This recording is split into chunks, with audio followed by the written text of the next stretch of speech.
Boys and girls, it's time for our missionary story. And it's going to be with Miss Lauren. And does anybody remember who the missionary we're talking about is? Isobel Kuhn. That's right. And where was she wanting to go? Does anybody remember? China, that's right. And remember your Chinese song you sang in Chinese? Well, you're going to be practicing that again today, I think. Well, let's see. Sit up straight, pay attention.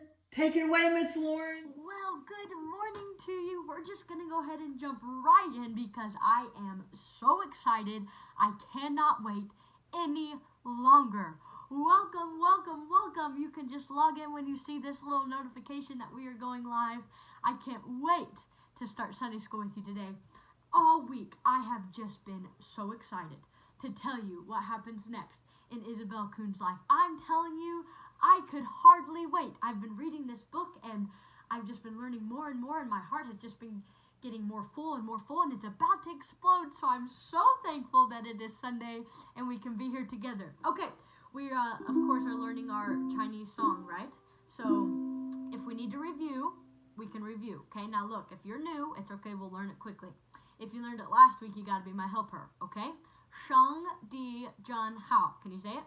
Sheng Di Zhen Hao. I know you just woke up and I jumped right in. I'm so sorry. Okay. Stretch. We got to get going, okay? Sheng Di Zhen Hao. Say it. Sheng Di Zhen Hao. Good. And we say that. Sheng Di Zhen Hao. Sheng Di Zhen Hao. Sheng Di Zhen Hao. 3 times right in a row. Okay, you ready? Sheng Di Zhen Hao. Sheng Di Zhen Hao. Sheng Di Zhen Hao. Okay, here's the next part. Ta Dui Wo Zhen Hao. Ta Dui Wo Zhen Hao. Okay, one more time. Ta Dui Wo Zhen Hao. Okay, here we go. Sheng Di Zhen Hao. Sheng Di Zhen Hao. Sheng Di Zhen Hao. Ta Dui Wo Zhen Hao. I think we've about got it. Okay, this time a little bit faster. You ready? Sheng Di Zhen Hao. Sheng Di Zhen Hao. Sheng Di Zhen Hao. Ta Dui Wo Zhen Hao. Not bad. I think you are getting great with that. Okay, we're just logging in, so let's do it one more time while our friends join us, okay? Here's your morning voice. Are you ready? Sheng Di Zhen Hao. Sheng Di Zhen Hao. Sheng Di Zhen Hao. Ta Dui Wo Zhen Hao. All right, very good. And we are learning Chinese because our new missionary that we've been talking about is a missionary to the country of China. And I am so excited about that. Now, some of you might see that. And I just want you to know it is not a rifle, although it does look like one. So just rest assured, we're going to talk about that in just a minute, okay?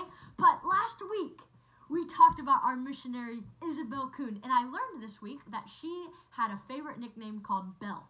Okay, so from now on, let's call her Belle. Okay, so we're talking about Isobel Kuhn. She used to be Isobel Miller before she got married. So Isobel Miller, or Belle, we'll call her, grew up in a Christian home, right? And she would even go to the homeless shelter and sing with her family, and she really did all these Christian things. But we learned that once she went to college, she had a professor, and this professor meant a lot to her. You see, Belle's dream was to grow up and to be an English teacher, a university English teacher, and it was her English teacher that said to her, "Anybody intelligent doesn't believe the Bible." Well, this hurt Belle's feelings, and she began to think maybe what he said was true. And so all those years that she had been trained and grown up reading the Bible and singing the hymns, she left all that behind. She got busy doing worldly things. She was partying and working hard in school, trying to keep her mind busy, but that didn't fill the void that was in her heart. And we heard last week she was so miserable that she even tried to end her own life. She tried to kill herself. And so it was in her misery that she finally cried out to God. And she said, listen, if you really exist, give me a peace. And that's where we left off last week. Do you think the Lord gave her that peace? He absolutely did. Now, young people, let me tell you, lights didn't flash, lightning didn't strike, fireworks didn't go off. She just simply was able to rest that night. She rested better that night than she had rested in weeks, in years even. The Lord gave her such a peace in her heart. And the next day she knew it was her turn to keep up her part of the deal. And she had to learn to obey God and to go wherever He wanted her to go and for her to do whatever He wanted her to do. But she didn't know what that was. So she had to dig into God's Word to figure out what that was going to be. So that's exactly what she did. Each day she got up and she would read God's words, and any words that Jesus said directly she would underline, and she would try to do those things that were mentioned in the Bible. She worked very hard at this. Now, not a lot of things change on the outside, but in the inside, God was doing a big work in her heart. Now, this was a little secret she wanted to keep between the Lord and herself. She didn't want other people to know. First of all, she didn't want people to know that she was battling this inward struggle. And secondly, she definitely didn't want people to know that she had given her heart to Jesus. But as she began to read God's Word, she began to read all the wonderful things that He did for her, and she began to read all the things that He commands us to do, and she decided that she was going to give her heart to Jesus. She thought, well, listen, I promised Him this is what I would do, so I've got to keep up my part of the bargain. So she decided that day to truly believe. Not because mom and dad believed, not because that's what her family believed, but she decided for herself that she was going to put her faith in Jesus Christ. She realized that she was a sinner. She knew that. She had heard that her whole life. She knew that Jesus came and died on the cross for her sin. She'd sat in all the church services. She had sat in camp meetings. She had sat in Sunday school, and she had heard these things her whole life. Her dad was a pastor, and her mom was the leader of this mission board. She knew all these things. She knew them with her head, but until she was in college, she had to learn to believe them with her heart. And that night, she finally decided, through reading God's Word, that she had to personally put her faith and trust in Jesus Christ. And so she did. Now let me tell you, she did not want to tell people. She really didn't, because she thought, what are people going to think? My whole life they thought I was a Christian, and now so it was an inward battle. But she began talking to the Lord, and the Lord began talking to her through His Word. Did you know that's how God communicates to us, is through His Word. We talk to Him through prayer, and He talks to us through His Word. And so the Lord and Belle began this relationship. They began speaking back and forth to one another through prayer and through the Bible reading. And Isobel started to grow in these things. And Isobel remembers one day that there's a Page family in town. Now listen, I want you to remember their names, because they're going to come up later in the story, and it's going to be amazing what the Lord does. Okay, so remember, the Page family. You got it? The Page family. The Page family were missionaries to China. And they had come to stay in the Miller's house, Isobel's family's house, for a little bit because, of course, her dad was the pastor and her mom was the director of missions board, so that's where Missionary stayed. And Belle remembers going to the dock where the ship goes off to where they were going to sail back to back to China. And Isobel remembers standing there, and Mr. Page had the audacity to put his hand on Belle's shoulder. And he said to Belle, "Belle, I pray that one day you will be a missionary to China." Ooh, Belle did not like that. She thought, okay. She said, listen here, I've just gotten to the point where I would like to communicate with God, and He's teaching me things, but let's not get crazy. A missionary to China? No, thank you. So she kind of put his hand off and thought, oh man, I don't know why he thought he could say that. So you just keep in mind that Page family. All right? So Belle was finishing school. She graduated with her education degree, and she became a third grade teacher at a school in Canada. Raise your hand if you're in third grade. Sure enough, her dream was coming true. She wanted to teach university students, but of course she was too young to just jump straight into the university, so she started teaching third grade. During that time, her family moved because her dad was a doctor and he was working at a different hospital at the time. And so her family relocated, and she moved that summer with the Whipple family in the city of Seattle. Okay, so she moved to Seattle, Washington. She came to the United States because there were some teacher training courses that she needed to take. And while she was there, she began to live with this family called the Whipple family. And of course, they were strong Christians. Her dad set up this place for her to live, so of course he wanted her to be in a good Christian home. So Belle began to live with the Whipple family. She had been teaching for a couple of years, and quite frankly, she was a little bit discouraged. She thought she'd be teaching university students, and she was teaching these third graders. Now look, I love teaching third graders, but Belle, she didn't love teaching third graders. And she was living in this Seattle, Washington house with the Whipples, and she began to get quite lonely, to be honest. She was taking these classes and really quite discouraged. Her life was not turning out how she wanted it to. And she was keeping in touch with all of her friends that she went to college with, and they were doing these great things, and here she was, a third grade teacher, living in the summer in Seattle, Washington, and kind of just lonely. Well, she found out that one of her college friends happened to be in Seattle too. So they met up one Sunday. And, they started to talk. How are you doing? How's life since you graduated? And Belle said, well, the Lord's really helping me. I have found this peace, which is exciting. But to be honest, I'm not really loving my life because I'm just teaching these third graders and I can't talk to anybody that's my age and I'm quite a bit lonely. And her friend said, oh, Belle, I have the answer just for you. I have this friend who is a phrenologist. Now, I had no idea what that meant, but a phrenologist is somebody who feels the shape of your head and tells you what your plan in life is supposed to be. Have you ever heard of such a thing? Well, this is what this guy did, and he charged lots of money. But her friend said, why don't you come over, and come over for dinner, and I'm sure he'll do it for free. So Belle thought, here's my answer. I can have this guy fill the lumps and bumps on my head, and then he can tell me what I'm supposed to be doing, and then I'll have a plan. That sounds like a great idea. But there was one problem. You see, it was Easter Sunday, and the Whipple family was very religious. And so Belle did not know how they would feel about her leaving religious things to go to this friend's house to have a phrenologist read her head.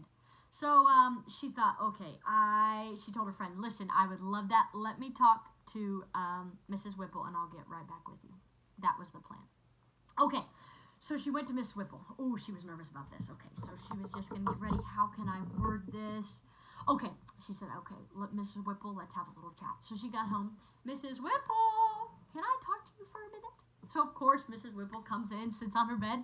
Yeah, Isobel, what can I help you with? Isobel says, well, you see, Miss Whipple, I've been teaching for a couple years now, and I'm so thankful the Lord has given me a peace in my heart, and things spiritually are going really well, but I just kind of am miserable, and I don't know what I should do next. I need to know a plan. And she said, you see, I have this friend who has a friend who is a phrenologist, and he says that he can feel the parts of my head and bumps and lumps, and he can tell me what plan I'm supposed to be doing. Do you think it'd be okay if I go? Mrs. Whipple just simply looked at her and said, Belle, you don't need a phrenologist to read your head. I know where you can find a plan for your life. Isobel said, well, please, Mrs. Whipple, tell me. And Mrs. Whipple very simply handed her God's word. She said, Belle, Ephesians is full talking about how God has a plan for his children. And you have become his child, so God has a plan for you. You want to know the plan for your life? You need to read the Bible. You need to consult God. Don't consult some man that's going to fill your head. You need to consult God. And that day, it was like a light bulb went off in Belle's head. She thought, that's exactly what I'm going to do. It is very simple.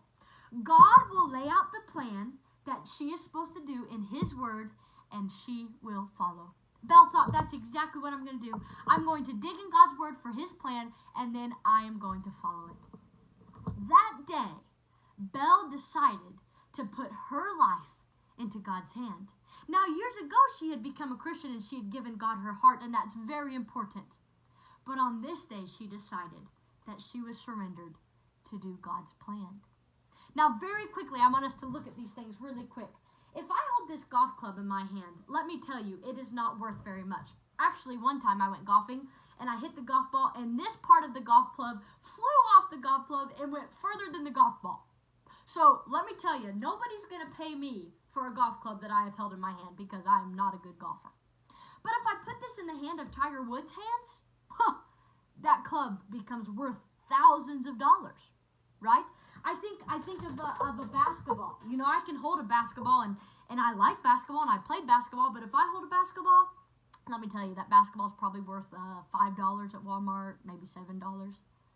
But you put that basketball in the hands of Michael Jordan or some great basketball player, your favorite basketball player. Boys, tell me your favorite basketball player. Ready? 1, 2, 3.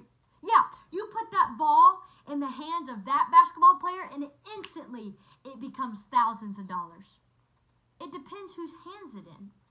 I have a fishing rod here, and let me tell you, I am not a good fisherman. You put this fishing rod in my hand, and maybe after hours of fishing, I might catch a little sardine. You put a fishing rod in Peter's hands, and he fills boats with the Lord's help. It matters whose hands it is in. One more thing I want to explain to you. You take this nail, all right? I may be able to build a birdhouse, maybe, if I have lots of help. Or maybe I can put a piece of wood up on the wall with a nail. But you put this nail in Jesus' hands, and it offers us eternal life. Do you see, young people? It depends whose hands it is in it, whose hands it is in. And on that day, Belle decided to put her life into God's hands. And did you know that if you decide to put your life into God's hands, He can do such wonderful things with you? If you decide to live a life for your own, it will be a worthless life. Yes, maybe you will have money. Yes, maybe you will have fame. Yes, maybe you will be popular. But at the end of your life, you will feel empty. But I challenge you, put your life into God's hands, and He can do great things with it. And so we learned that this week, that's what Belle decided to do. Now, I can hardly wait. I read ahead because I just had to know what happened next. Because I knew it was going to be exciting. Because I have seen with my own eyes, young people, when people give their life to Christ, good things happen. And let me tell you, if you give your life to Christ, good things will happen. Hard things, of course. Just like we learned with Mary Slessor, hard things happen to her.